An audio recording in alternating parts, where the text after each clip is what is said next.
বিজেপির যে মন্ডল এরা সমাজসেবী বুঝছেন তো।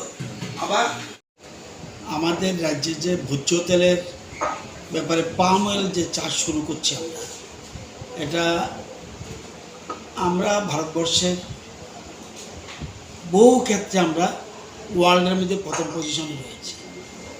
চাল থেকে আরম্ভ করে, পাট থেকে আরম্ভ করে, মিলেট থেকে আরম্ভ করে, দুধ থেকে আরম্ভ অনেক ক্ষেত্রে আমরা ওয়ার্ল্ডের মধ্যে সবচেয়ে বেশি প্রডিউসার আমরা বেশি প্রোডাকশন করছি ওয়ার্ল্ডে। কিন্তু কিছু কিছু ক্ষেত্রে, সামান্য কিছু ক্ষেত্রে আমরা পিছিয়ে আছি ভোজ্য তেলের ক্ষেত্রে। সেই জন্য দেশের প্রধানমন্ত্রী ভোজ্য তেলের উপরে সবচেয়ে বেশি গুরুত্ব দিচ্ছে এবং ভোজ্য তেলের যেন আমরা আত্মনির্ভর হতে পারি সেই জন্য পাম অয়েল, এটা অন্যান্য ভোজ্য তেল যেটা সরষা, তিল বা অন্যান্য জিনিস থেকে উৎপাদন হয়, এর থেকে বেশি উৎপাদন হয়, প্রোডাকশন বেশি হয় পাম অয়েলে।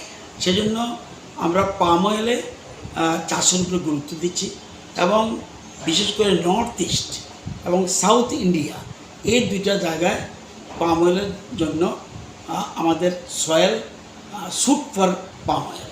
তো সেই জন্য আমাদের রাজ্য আমরা এর মধ্যে এবছর টার্গেট আমাদের ৬,০০০ হেক্টর, আমাদের বিশ্বাস ৬,০০০ হেক্টর আমরা অতিক্রম করব।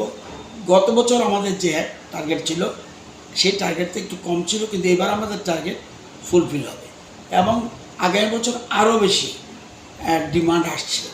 তো মানুষ ধীরে ধীরে বুঝেছে যে পাম অয়েল অন্যান্য রাবার বা অন্য ধরনের জিনিস থেকে অনেক বেশি লাভজনক, কারণ রাবার চাষ করলে ওই জায়গায় আপনি অন্য কোনো ফসল করতে পারবেন না।